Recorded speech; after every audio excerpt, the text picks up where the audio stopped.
نعت بك لشکر صدقا وفا کا پیکر علماء دیوبند علماء دیوبند الحمد لله وكفى وسلام على عباده الذين اصطفى أما بعد أعوذ بالله من الشيطان الرجيم بسم الله الرحمن الرحيم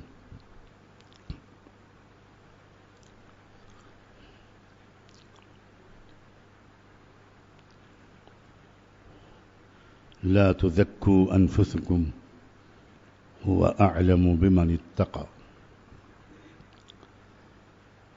وقال تعالى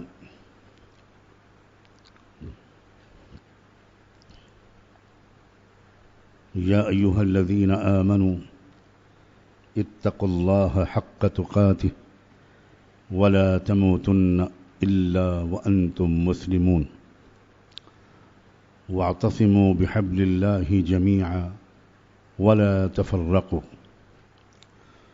واذكروا نعمة الله عليكم إذ كنتم أعداء فألف بين قلوبكم فأصبحتم بنعمته إخوانا وكنتم على شفا حفرة من النار فأنقذكم منها كذلك يبين الله لكم آياته لعلكم تهتدون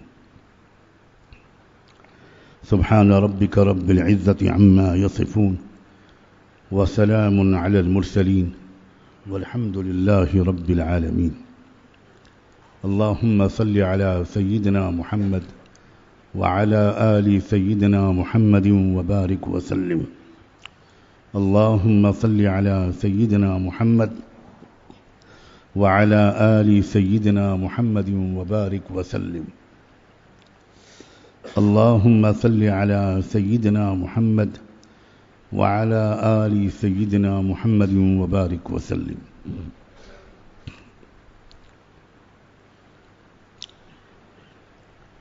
اللہ تعالیٰ مجھے معاف بھی فرمائے اور صحت بھی نصیب فرمائے کہ آپ حضرات کی جس طرح مجھے خدمت کرنی چاہیے تھی نہیں کر سکا. خدمت الگ الگ قسم کی ہوتی ہے. اپنے بزرگوں بھائیوں نوجوانوں کی خدمت میں کچھ عرض کرنا یہ بھی خدمت ہے اور خدمت کی نیت سے ہو تبھی کہنے والے کو نفع ہوتا ہے ورنہ اگر خدمت کی نیت نہ ہو تو سننے والوں کو تو نفع ہو سکتا ہے لیکن کہنے والے کے لیے نفع کے بجائے نقصان کا خطرہ ہوتا ہے. میرے والد ماجد رحمۃ اللہ علیہ بار بار یہ بات کہتے تھے اور یہ ان کا حال تھا کہ وہ جب بھی بیان کرنے بیٹھتے تھے تو بالکل باقاعدہ کچھ دیر خاموش رہ کر کچھ رو رو کر اللہ جانے اللہ سے کیا مانگتے تھے کیا نیت کرتے تھے. تو ہمیشہ ان کا یہ احساس ہوتا تھا کہ مجمع میں نہ جانے کتنے بندے مجھ سے اچھے موجود ہیں. اللہ اپنے ان اچھے بندوں کے طفیل مجھے بھی اچھا بنا دے اور کچھ اچھی باتیں کہلوا دے.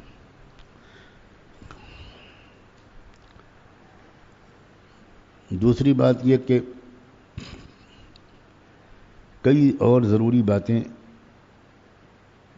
میں چاہتا تھا کہ آپ حضرات کی خدمت میں ان 10 راتوں میں عرض کروں.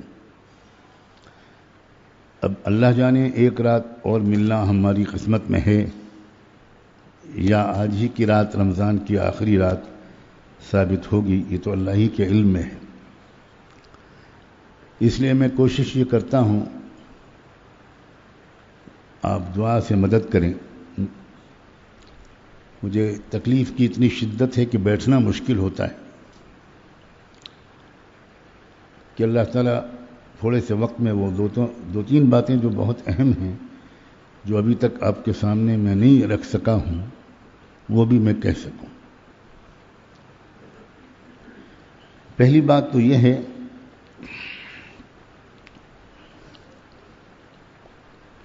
کہ اگر آج کسی مسلمان سے جو 50 سال سے نمازیں پڑھتا ہوں اور کئی نیک کام کرتا ہوں، اگر ہم آج پوچھیں اس سے، آپ سے، کہ بھئی اسلام میں کتنے فرائض ہیں، تو عام طور پر جواب یہی ہوتا ہے کہ اسلام میں 4 فرائض ہیں: نماز، روزہ، زکوٰۃ اور حج۔ یہی جواب ہماری گویا بہت سے بگاڑوں کا سبب ہے۔ اسلام میں ارکان ضرور 4 ہیں، فرائض 4 نہیں ہیں، اور عام طور پر لوگ رکن اور فرض کا مطلب نہیں جانتے۔ ماں باپ کی خدمت کرنا بھی فرض ہے اور فرض عین ہے، سچ بولنا بھی فرض ہے اور فرض عین ہے، امانت دار رہنا بھی فرض ہے، دوسرے کا بھلا چاہنا بھی فرض ہے۔ فرض خالی تصوف کی چیز نہیں ہے کہ اگر دوسرے کا بھلا چاہیں گے تو ٹھیک ہے، ثواب ملے گا، اور صرف اپنا چاہیں گے تب بھی کوئی حرج نہیں۔ نہ، صرف اپنا بھلا چاہنا حرام ہے۔ سن رہے ہیں آپ؟ صرف اپنا بھلا چاہنا نفاق کی علامت ہے۔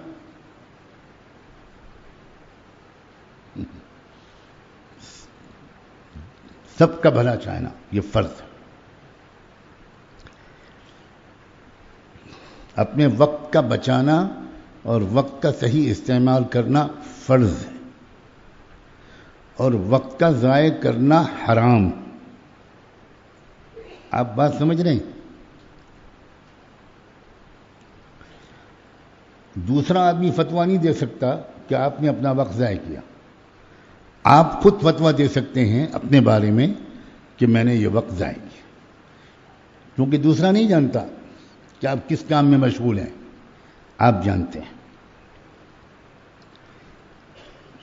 حضرت تھانوی رحمۃ اللہ علیہ، جن کا نام بار بار آتا ہے، وہ فرمایا کرتے تھے کچھ لوگوں کے لیے اخبار پڑھنا فرض ہے، لیکن وہ کتنے لوگ ہیں؟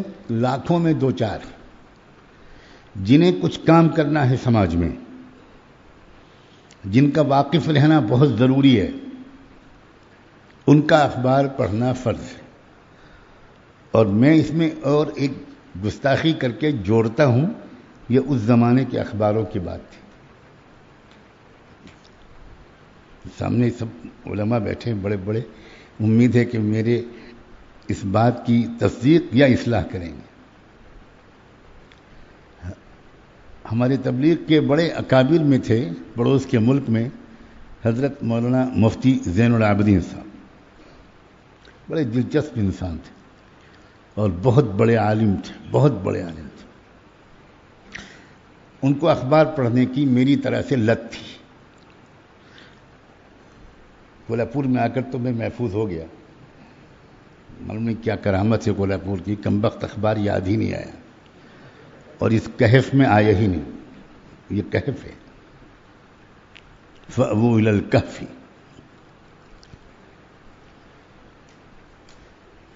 تو حضرت مولانا مفتی زین العابدین صاحب اخبار پڑھ رہے تھے۔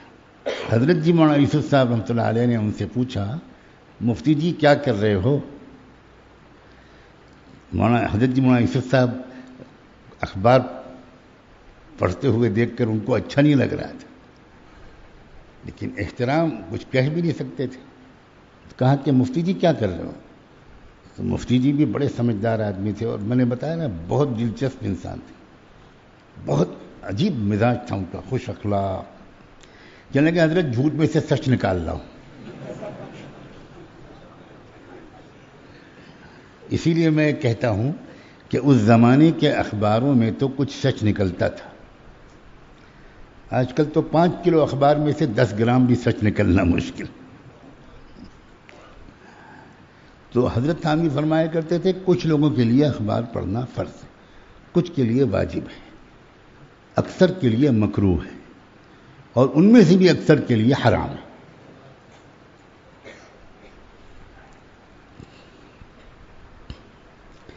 ہم نہیں جانتے کہ فرائض کتنے ہیں، حرام چیز کیا ہے. ہم تو بس حرام شراب کو سمجھتے ہیں، زنا کو سمجھتے ہیں. ماں باپ سے اونچی آواز میں بات کرنا بھی حرام ہے.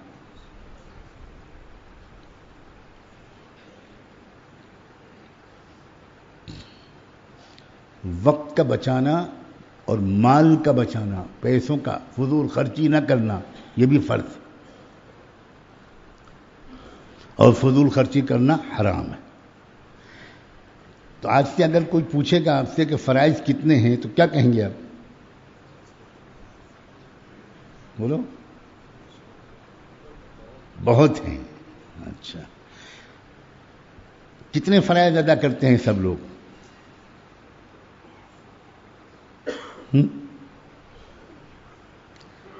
5 وقت کی نماز پڑھنے والے، ایون تہجد پڑھنے والے بھی یہ نہیں کہہ پائیں گے کہ میں اکثر فرض ادا کرتا ہوں، کیونکہ ابھی بھی ہم سے بہت سے فرض چھوٹ رہے ہیں. پڑوسی کا خیال رکھنا فرض ہے، یہ فرض ہے، فرض، خالی اجر ثواب نہیں ہے، فرض ہے. ارکان ہونا الگ بات ہے، رکن ہونا الگ بات ہے. دیکھو، رکن کہتے ہیں کھمبے کو، رکن کے معنی ہیں کھمبا. عربی زبان میں اصل میں رکن کھمبے کو کہتے ہیں، پلر کو. ہم لوگ 2-3 کھمبے ہمارے پاس ہیں. نماز ہے، روزہ ہے، زکوٰۃ اگر ہے تو ہے. بہت کم لوگ سمجھتے ہیں کہ ان پر زکوٰۃ فرض ہے، خود ہی سمجھ لیتے ہیں کہ مجھ پر زکوٰۃ فرض نہیں، اس لیے کہ میرے پاس کار نہیں ہے. یہ مسئلے لوگ مفتیوں سے نہیں پوچھتے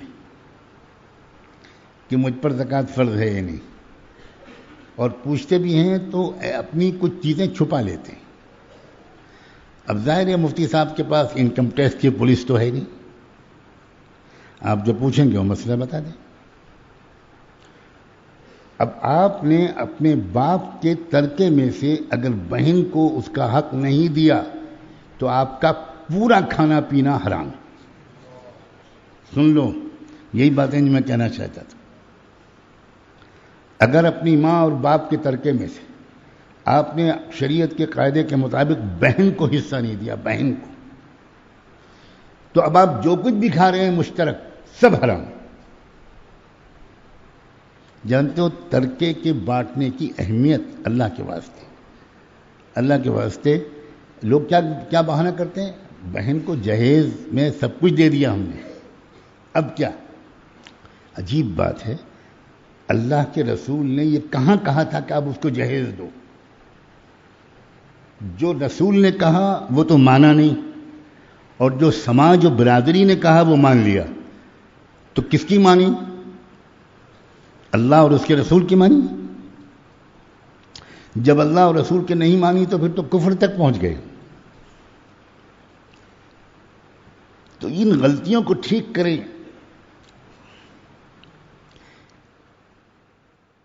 نیک خاندان